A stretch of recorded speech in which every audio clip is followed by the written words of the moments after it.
Whoa, whoa, whoa, we're here again, baby. Let's go. Dad Labs, welcome back. Hi, guys. Thanks for joining us again for another episode 13. Yes, so many episodes. My favorite number. You know, that's my favorite number, 13. My son likes 13, but that's because of your rival. Yeah. Jada. Oh, Manny Machado. I like Manny Machado. Do you? Yeah, I wish he was still a Dodger. Oh, yeah, most people do. Yeah. But now he is getting too fat, though. He's slowed down a little bit. I think it's just he's just matured with age. No, he's too many tacos in San Diego, bro. Let's be real. 13 episodes. 13 is my favorite number. It's not a bad luck number. It's a good number. And we're going to talk about buckling up our kids in the car. Yep. Buckle up, Buttercup. Let's run it. Do you really have that big of an issue? So are you buckling 4 now? No, you have 2 that can do it themselves, right? They all can do it themselves. Okay, they're 5. The youngest is 5. They can all do it themselves. They've been able to do it for years. Mm-hmm. They've been able to buckle up each other. I have 2 problems. Well, but the safety reason, there's a safety reason behind it all. We try to tell them, right? There's always a safety reason. Mm-hmm. But the other thing too is that the kids feel like it's when they get close, they can unbuckle. Mm-hmm. It's like, oh, I'm already 1 step ahead. Mm-mm. Nope, that's even worse. I feel like that's even worse because then something can happen. Mm-hmm. You're slowing down, yes. They feel like you're almost there. Unbuckle. You should ask them, like, have you ever been hit by a 5-mile-per-hour car? It hurts just as much as a 10-mile-per-hour car. Right? They almost seem immune to what a seatbelt. Now, when I grew up, and I'm sure it's the same, it probably not so much for older individuals because seatbelts, they must have come around in the 80s. Around there, yeah. And when I was a kid, oh my gosh, my parents had metal buckle. Yep. So, ow. It's hot. You had to grab it with your shirt. You had to grab it with your shirt. And it was just the waist. It was never the over shoulder. It was just the seat. And then you remember those cars, I think Nissans had them. We opened the car door and it would... Oh, the seatbelt would go with the door? Yeah, it would go with the door. Yeah, that was weird. Yeah, it was like... Yeah. That was kind of cool. You really kill somebody. You wrap them up, buckle up, shut the door. But as soon as I get in the car, seatbelt, click. Seatbelt, click. It's not even... It's like that's part of getting in the car. So are you like the airplane with the oxygen mask? Do you do yours before you make sure that theirs are done? Like my seatbelt first. Example, look at me. I'm putting my seatbelt on. I always do it and then I announce. Okay. Not like seatbelt over. We're about to leave. Please put on your seatbelt. No. Or you will die in a car wreck. I put my seatbelt on, I do my car stuff, and then it's like I look back. Okay. And it's like, okay, seatbelts. Now, in the mornings, part of my morning routine is, do you have your shoes? Do you have your backpack? And buckle up. Buckle up. Buttercup. Those 3 things are like primo. I get in, buckle myself. I don't look. I listen. Click, click. We're good. We're good to go. Yeah, you listen. I see. Mine is there's a lot going on, so I have to constantly remind them. Okay, so I know you have a funny story about buckling up. You have to. Tommy has the stories of all stories. So okay, I'll tell you. Yes, on us, big dog. What my not my youngest, but my middle kid. So that is okay. Yeah. So he was in preschool, or TK, whatever you want to call it, almost into kindergarten, and we had this incident where I was just so fed up because. We get in the car, we're heading to school. Okay. In this instance, we're in the car, we're heading to school. And I was like, you have to buckle up. It's not safe. And he was sitting there. And so then I back out of my driveway and then I start going. And I have to make a U-turn because I've got this little green belt, right? Okay. So I don't want to go against traffic because, I just don't want to do it. So okay. I go a quick roundabout. And sure enough, he's not buckled in. And so now I'm having to tell him, look, you need to... And now he's standing. He's standing in his car seat. And I'm like, what are you doing? No, you need to sit down.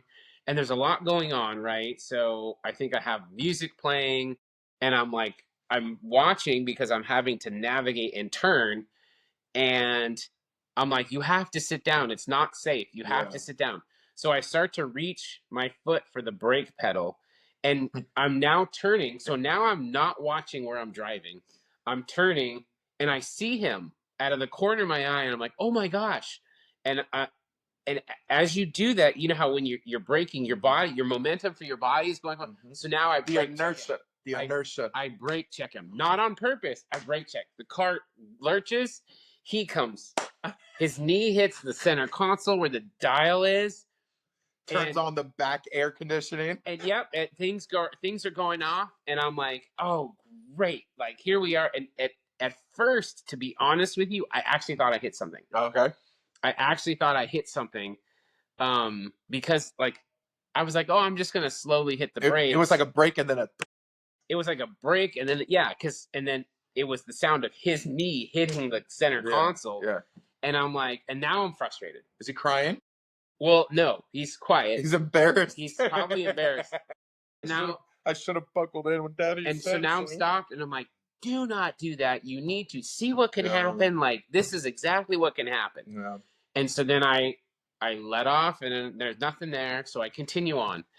And sure enough, now tears. He's just streaming down his face. And I'm like, okay. And he's holding his knee. That's when you got to turn it around from mad to compassion. Then I turned it around, and I'm like, oh no. And he's like, my knee hurts. And I look, and I'm like, oh great. Because now there's Dr. Now there's blood. Now there's Dr. Phil time, and you have to get to the sense of learning lesson.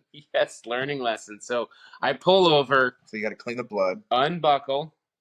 I get out, clean up the blood. And it was just a little scrape. Yeah. So it was like a little tiny Band-Aid. Yeah. You're good to go. Little Suburban logo on his knee. Yeah. Chevy symbol right there. But I'll tell you, what happened is the whole way to school, I'm like, that could have been an accident. Mm-hmm. That could have been a car could have hit us. Like, do you realize the gravity now of what could have happened? Like, your body is a moving thing inside here. It's still moving. Like, you don't just stop, right? Don't we have like the tendency of like trying to teach lessons like that on a car drive to where we find ourselves like, okay, why am I still talking about this the whole car ride? Yeah, but I still am. The whole, like, there was like a 10-minute drive to school of talking about that. It's because you want to make sure they understand. Yes. I was trying to get it drilled into his head. So I drop him off. I'm thinking everything's fine. Well, it just so happened it was the end of the week. I think it was a day I had off. And I was going to have breakfast with my wife. So anyways, I dropped him off. It's fine. Did you get a phone call? Well, so we go to brunch. We're sitting there having a great conversation, and it's like 11. It was like 11:15, and we finished up. And my wife, she looks at her phone. She goes, "Oh my God, the school just tried to call us like 3 times." They're like, "What the hell?" And I looked at my phone, and I was like, "Oh my God, I've got 2 messages too. Like, what's going on?" We're listening. So we both play the voicemail. Yeah. And it's like, your son, how come you didn't tell me your son got in a car accident today? Like, he's a mess. He's in tears. He fabricated the whole story. He won't come out of this like play structure thing. Like, he's reserved, scared. Like scared. And he's like underneath the slide.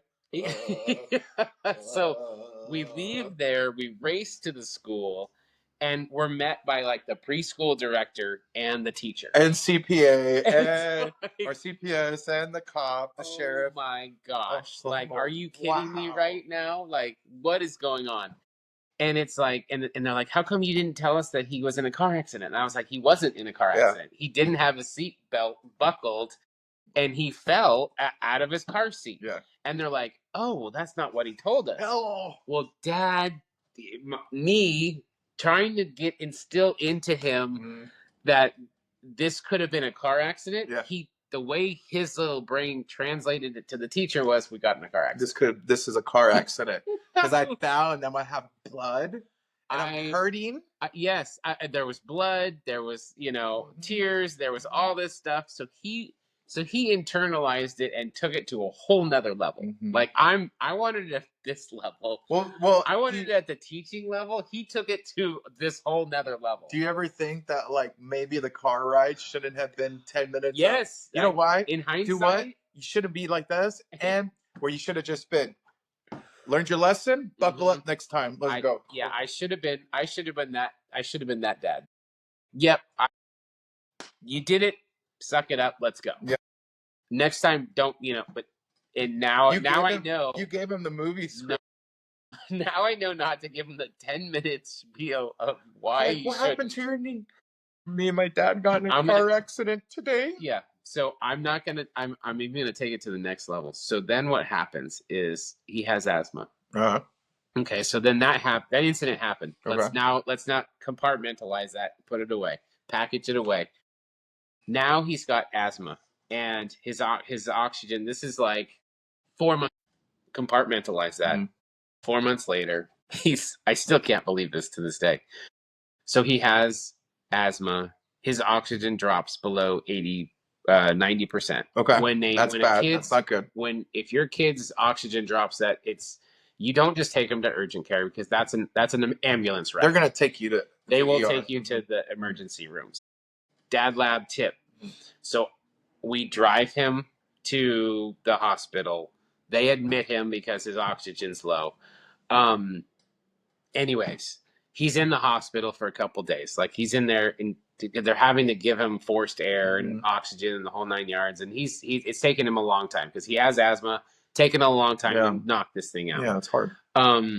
So much so that I messaged his teacher and I'm like, can he video the class? Because he misses it. Yeah. He's bored sitting there in the hospital room. Yeah.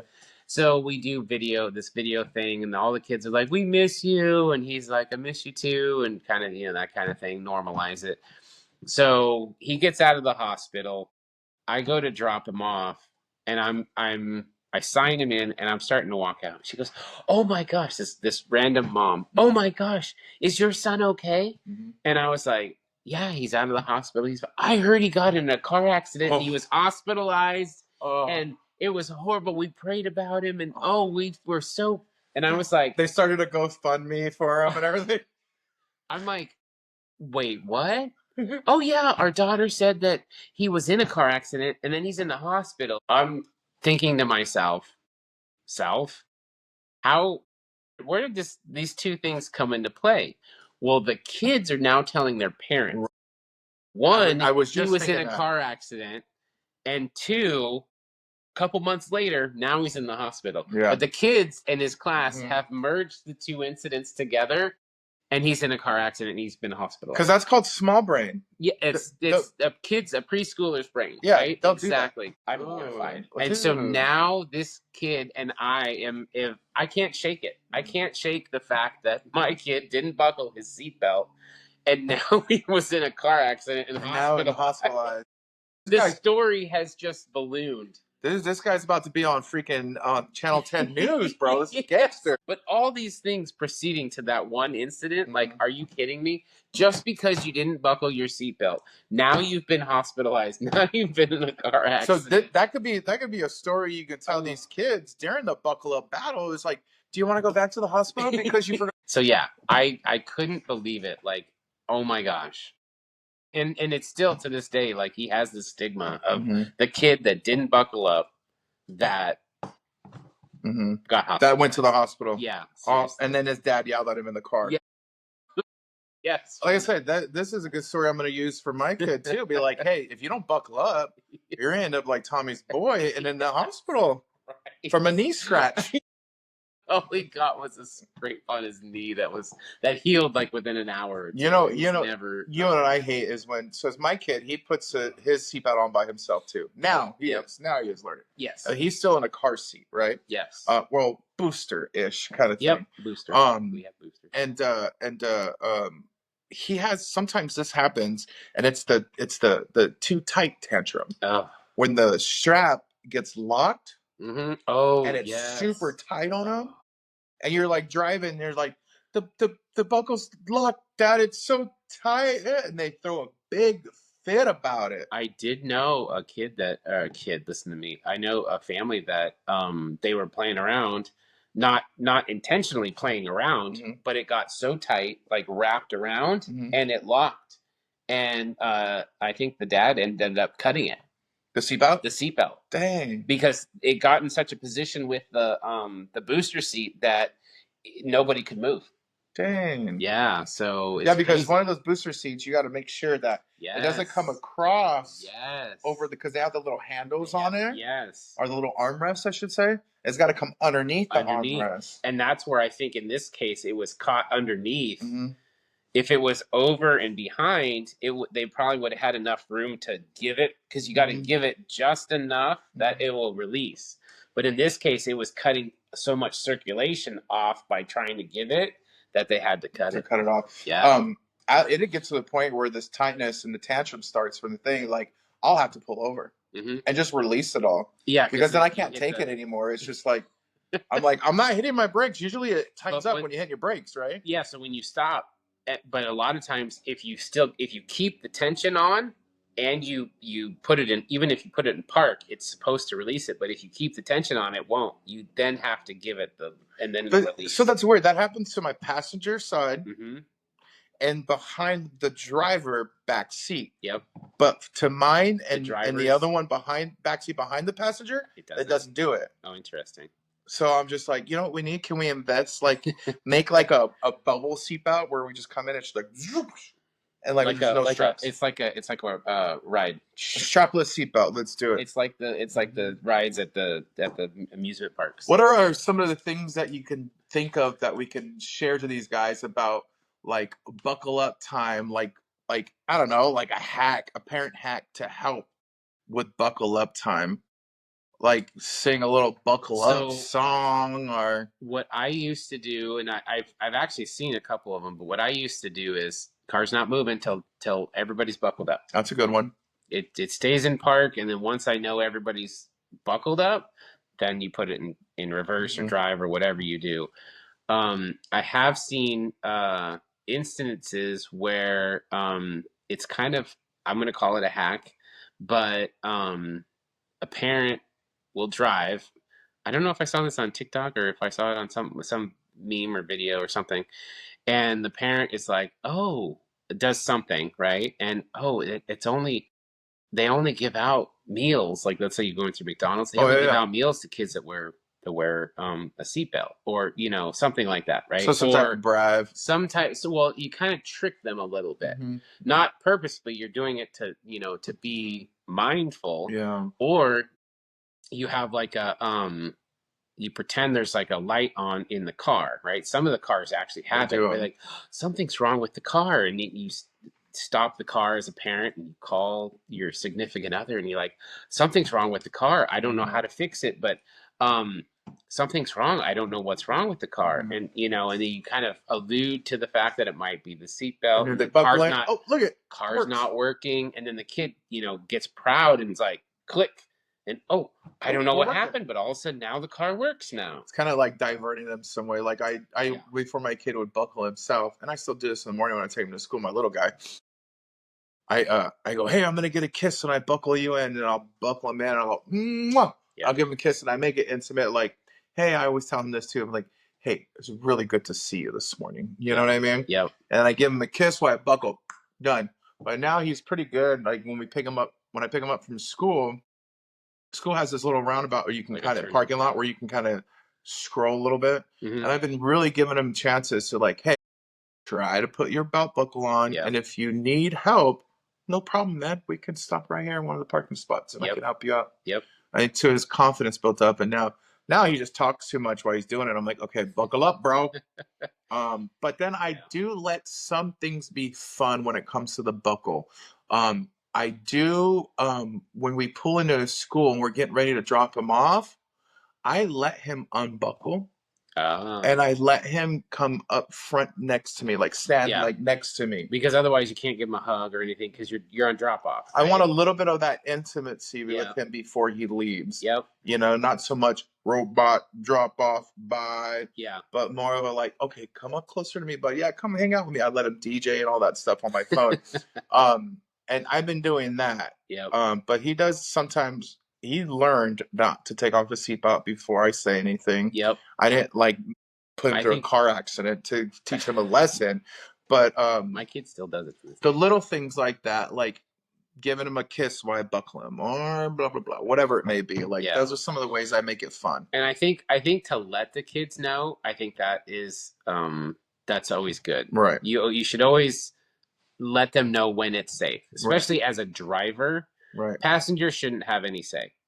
I even if like if my wife is driving, I should have no say in if they can or cannot buckle, because it's up to my wife who's in control of the vehicle. I think whoever is the driver of the vehicle needs to be the one that sets the rules. Yeah. Like that driver might be okay, whereas a different driver might not be okay. So Right. they have to kind of, I think, understand that, especially if they go on a field trip with somebody else, right? Yeah. It's like goes back to the school bus rule, right? Right. School buses never had seatbelts. No. When I was in Never. never. Do they have them now? I'm assuming some of them might. That's my little guy. I don't know. But it goes back to that whole thing of, hey, look, you need to realize that, if you're going to be in public transportation or something, I know city buses don't. Mm-hmm. They don't have seatbelts, or they don't require that you No. buckle up. No, just for wheelchairs and stuff like that. Just to stow away so it doesn't, roll around. I think that's a big thing, right? Because they have to realize, if they're going to go with somebody else, it might not be the same rules as, mom or dad. No, yeah, that's true. I mean, buckling up is so very important. You know what's the greatest trick of them all when it comes to buckling and unbuckling your kids in car seats is how to transfer a sleeping kid from a car seat to the bed without waking them up. I was terrible at this. I go slow. I thought I was a professional. Yeah. I think we talked about this in one of the other episodes where, like, when I do something, I'm like, I am the king of doing that. Yeah. And when I was transferring the kids, I don't know what it is. Maybe it was my height. Maybe it was how I carried them. Like I wasn't like, something. But they would, by the time I put them down, lay them in the bed, their eyes are open, and I was like, oh, dang, great. You're like, I walked so quietly the whole way, like Tom Cruise Mission Impossible style. And then all of a sudden I lay you down, you're like, exactly. Damn it. Slide your hand. Nope, didn't work. Yeah. Yeah, I'm pretty good at it too, man. Like I can swoop up out of the car seat, go very slowly, and lay down. I've had maybe one or two successful. Oh, they're still asleep. Let's go. Only when they're like passed out. But I don't have, when my kids are young, I really didn't have to do much of that because for some reason my kids won't sleep in the car. Oh, my kids do. Well, and then see, my biggest thing too, and this is the one thing I don't like, is in my garage, I can only get them out of one spot. Oh yeah, that sucks. And if they're all the way on that you're side, like, you're all throwing shit at them to wake them up. Oh, hey, you're awake. Not even that. You're like grabbing their arm and they're like just doing one of these, just like. And sometimes they're awake. They're pretending to be asleep so Dad can carry them. And I broke a picture because I was carrying one of them. And you hit their head? And I'm glad it wasn't their head. I overestimated how long their legs were. And I turned the corner and it just kicks it right off the wall and then crashes, glass everywhere. And he's awake now. Everybody's awake. Yeah, here I Now they want dinner, a snack. Yeah. Hey. Can I have milk? Can I have, cookie? I don't know. I just never. Buckling up is very, very important, and I know every parent has gone through the buckle up challenge. Yes. You kind of want to put them back in their baby car seats where you could just put them in, click, and lock inside the little face thing. That was the one thing with my youngest. I did tell him, I'm like, do you need to go back down into a 5-point harness? Yeah. Or is this? Because as parents and dads, I'm telling you, you get that car seat, you get that kid in there, and then it's like, I can't get the kid out. Yeah. But yet, for some reason, some kids, not all kids, some kids are like, pop, and they pop it right open. Yeah. And us dads are like, how did he get this thing so easily? And then as soon as one of them gets twisted, there's no one twisting the belt buckle. Yeah, because they have those little clicks that... Anything. Even the one that goes in through the what is not a car seat, it's a booster seat. Even the one that goes to the little magical hoop that they make for the thing to go through the seatbelt. Yeah. It's twisted and you're done. Have your kids ever taken the shoulder one and then just... No. No. My kids have sometimes. Because I'll catch that in the rearview mirror. I said, no, put that back the way it's supposed to be. What I've caught my kids, because we do a lot of road trips, I've caught my kids sitting on their knees. Oh, that's weird. I know, but then That's it's gotta like be uncomfortable. well, and they want to be higher, they want to see out, and then part of me is like, no, that's not safe. Yeah. The seat is supposed to be, you're supposed to sit on your butt. Yeah. Not on your knees. They made the seat to make it safe. And they want to just get comfortable. Yeah. Have you ever kids, so when they fall asleep, have they ever just laid out? No. I didn't, unbeknownst to me, I don't know if it was a road trip or not, but I'm like, is such and such back there? And it's like, because they're just like laid over. They're not, they're laid down. Dang. Still buckled, and I was like, in a car accident, that would be a nightmare. That's a half body decapitation right there. I'm just like looking at that. I'm like, I don't even know how to go about this. If that was one of us, or an adult, we would have woke up like this. Yes. These guys get up. Let's go. I want to go ride the bike now. I don't know how they do it, but yes, that's exactly. Well, it's important to buckle up. If you have any cool tips for our parents, for dads, for moms, leave it on the comment there, huh? Yeah. Let's fire in. Question. All right, this is a good one. I want to ask this first because I had a cool story for this one. Oh, nice. Yeah. What type of car did your parents have when growing up? Okay. Now, I can't tell you the model of this car because it was being worked on by my dad. We lived in Westminster. Okay. And it was primer color because it was getting worked on. Primer gray. And the inside, it must have been like an old Nova or Buick or something because the inside was just like a one seat. The front seat was a full one seat. And then they had a back seat too. It was a full one seat. And the seatbelts, the passenger one was missing. Oh, no. Oh, wait, no. Passenger one was good. The middle one was missing. And then mom's was good. Okay. And so I lived in a little cul-de-sac in LA. My best buddy lived across the street from me, or just across the cul-de-sac driveway. So we would give him a ride to school. And so my mom's car door, like it was so old and being worked on where it didn't have the panel on the door. Oh no. So you can see the inside? You can see the inside in the window. Yep. And we always said, and there was one thing with this door, we said, don't lean on the door. Oh no. Because it has a tendency of popping open. Oh no. So my buddy needs a ride, and we said, make sure you buckle up, bro, because when she turns, sometimes the door swings open. No. And we're like, all right, cool. So I give him that side because I want to sit next to my mom, right? Got it, yep. And so we go to drive out of the onto the street to turn left to go to the school. Okay. And it's not like she's going fast or doing any hard, like, freaking race car things or it's not peeling out. She makes a cool little turn because she knows if he lands on that door, it could fly open. Okay. And we were like, buckle up, bro. Dude didn't buckle up, dude. Uh-oh. And we make this cool little turn. It's not far, but the inertia makes you go, door open. Pancho goes rolling out of the car. No. My mom flips out. She stops. No. He was fine. He got up like, and we're like, you okay? We're like, bro, didn't you buckle in? And he totally fell out of the car, dude. It was some old car, bro. But one story about not buckling up will always be with me. Oh my goodness! See, there you go. That's the story you can tell there too. Oh my God. It was funny. Speaking of buckling, my parents had a station wagon. Yeah. I think it wasn't green like Griswold family. It wasn't green, but it was like white with a wood look, a fake wood trim right on it. And I don't know if anybody knows the old school station wagons, but for some reason, the back seat had the rumble seats. Way in the back. The way. Oh yeah, we used to sit in that one in my grandpa's all the time. And so my parents it wasn't side by side, but it was my brother and I faced backwards. Yep.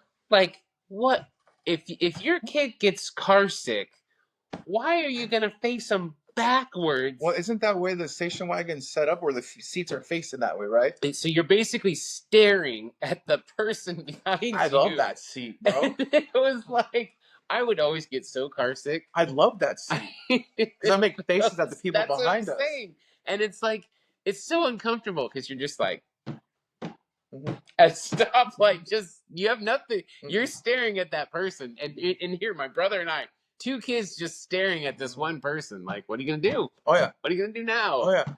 And then you would wave and you would do all these things because you're like bored out of your mind and you're forced to stare at that car. You know, I loved is when they opened the door for you. It wasn't like a up. It was like a. It was like a big door, giant door. It lifts on its hinge and goes over. Yeah. Oh, dude, I remember that station. My grandpa had a big one like that. Oh, it was awesome. Yeah, so it's that was my favorite hilarious. seat. Was there seatbelts back there? There was, huh? There must have been. There must have been. Because at that, it was probably like, I don't know. But the seat was like that big though, like that. Oh, I know. It was this tiny little bench. Yeah, it was like maybe barely a foot long. But I mean, it was wide. So two kids. I totally remember that. That's such a weird car. Yeah. All right, let's go here quick. Rabbit question number two. What do you do for bedtime routines, and how long does it take? Okay, it takes an hour. I know you got 4 kids, so you need to sum this up because we'll be here for an hour with your 4 kids. It takes about an hour to put to bed. Yeah. So in our household, the rule is if your age is double digits, you get to sleep you get to stay up an extra 30 minutes. Okay. So my 2 oldest, they have to be ready or in bed by 8:30. Okay. Everybody else, 8 o'clock. Okay. And it's like a hard 8 o'clock. But depending on homework, depending on if they have to read, certain things, I will let it slide. Okay. But the routine is usually, depending on how good they've been, and it starts all the way at dinner time. Yeah. So if we're cooking dinner, I like them to take a bath or shower. Mm-hmm. They shower while we're cooking. They get done. They can eat. Then once they're done eating, brush their teeth, and then the time settles in. A little chill time. The quiet time settles in. I have to get it so the TV automatically turns off. If it's on, I have one of those little timer thingies on it, like a digital timer that's scheduled. Yeah, shut off. So it'll automatically shut off at 7:40. It actually it works both ways for AM and PM because they have to get in the car and out for school. Mm-hmm. For school. Okay. They can't turn it on, so it's nice. And then do you do any like book reading? So that's what I encourage them to do. So as soon as they're done brushing their teeth, they're in their jammies, then it's like, go lay in your bed. I don't care if it is like a Find Waldo book, a Look and Find. Right. It could be a joke book. It could be a coloring book. Mm-hmm. Like, I just want them to get that downtime. Mm-hmm. So at 8 o'clock, I want you in your bed. My one son, the one that had the incident with the belt buckle, he usually is like, once he gets in bed, he's like, oh, I get it. I'm tired. I'm good. And he goes, and he's out like a light. Yeah. It's the other one. So the older one, so I put those 2 together. And then my youngest and my daughter, they have a harder time with it because they feed off of each other. Like one, now that my daughter is double digits, she gets to stay up 30 minutes later. Okay. So it's like, you can be in your bed, but I want you to do some quiet stuff. You can read, you can do, but she's so used to having the room by herself because my son always runs out of the room. Like when she reads to herself, she reads out loud. Yeah. So she can hear the sounds and that kind of stuff. So it's harder because then my youngest, who's trying to sleep, he hears her reading, so then he like listens and it keeps him up, and so it makes it difficult. Do you do any white noise? Yes, we have the air purifiers going, and they have like a general setting that's quiet, but then they have a turbo. Mm-hmm. Turbo setting is for night because it's a louder white noise sound. We do, pretty much the same thing. Dinner, and then any type of showers or baths that need to happen will happen, and then there's no electronics or anything 10-15 minutes before we start getting ready for bed. Yep. Because that stuff's poison, dude. You try to take a kid off of any device, it's like you're taking like their leg from them or something. Yeah, the addiction's real. It is so real. And we even had, so my oldest had to sit him down, but we went to the doctor. My oldest was like, look, the doctor was like, told him, you have to be getting 2 hours before that blue light and that stimulation. Your body thinks it's daytime. Yeah. And you're tricking your brain into thinking it's daytime. Mm-hmm. And then you get in this battle between can I stay up? I should stay up. Your body's like, I can do it. But then your mind is kind of like, I'm tired, but you're tricking it to say, no, it's daytime. And even the doctor, from a pediatric doctor standpoint, he's like, it's not good. It's very bad. Even bright lights. He said one of those. He saw if you get a lamp that has the dimmer or a different setting, don't use the LED. Use a warm incandescent. We do that for their book lights too. They have different settings and stuff like that. Yeah. So I get them off early, then I have them come and settle with us. Yep. And like I said, I only have the one little guy. The other guy, he has bedtime. He knows how to get stuff ready. And we used to do the same thing with him when he was younger. Yeah. It's bedtime.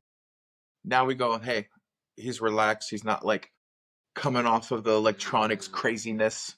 Yep. And so then we cuddle with him in between, just go, hey, come sit with us. Yep. If there's a ball game on, we'll let him watch the ball game, or we throw a couple of cartoons, or we just turn the TV off and just chill with him. Yep. Then we always do a book time. Okay.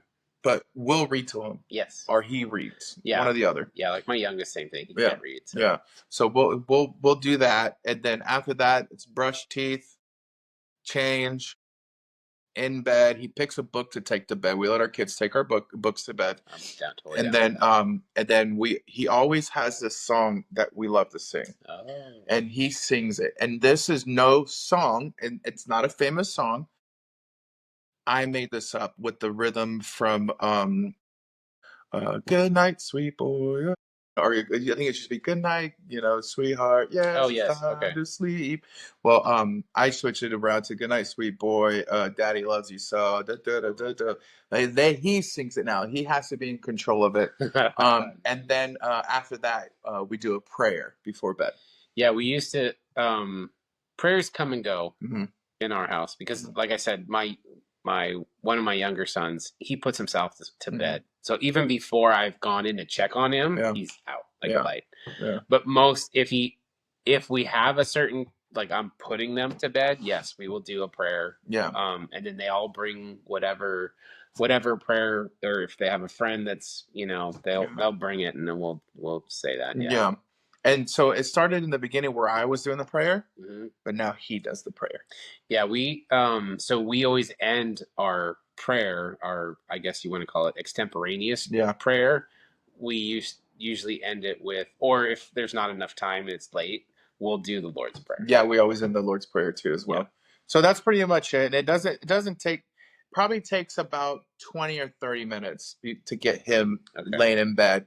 We got to make sure he dookies, because if he doesn't duke, then he's laying in bed, and then he comes out and goes, Dad, I gotta go poo poo. Yeah. Well, so we also have so what I like to do, because I don't like my kids getting up in the middle of the night, and plus at certain ages they get weird about, I can't go down the hallway to go to the bathroom. But what I'll do is I will give them little waters, like a little tiny cup. But like a thermos, it has a lid on it, a little sippy cup, and then we'll put that by the bed just in case they, are coughing or they just need a little something. We'll do that too. Oh, car seats are very important. Yes. And we love our kids, man. Like, and I hope they understand that we're not here to try to put them in like some type of jet, like strap in or anything like that. Like we buy these car seats, these things for you because the law and the website says that they're safe for you, and we're trying to keep you safe. And I hope one day you look back and see this video and know that I'm gonna replay it over and over again. We're here looking out for you guys, man. Looking out for our little guys. Well, yes. Oh man, that was another great episode. Thank you guys so much for tuning in. Yes. Don't forget to subscribe, like it on YouTube, subscribe YouTube, and check us out on the TikTok.